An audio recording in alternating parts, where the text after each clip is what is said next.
Hey guys, what's happening?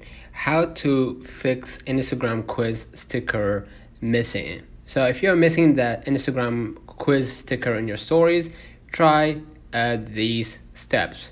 First of all, what you're gonna do, go back to your screen, go ahead to your apps or Google Play, all right? And then what you're gonna do, just go ahead and try to pin down Instagram, right? Make sure you updated the app to the latest version. As you can see right here, there is a new update. So make sure to update the app to the latest version so you can fix any kind of, any kind of problems inside the app. Okay. Next, check your internet connection issues. Right. If you are using Wi-Fi and your Wi-Fi is sounds a little bit laggy, try to use a cellular data instead. Okay.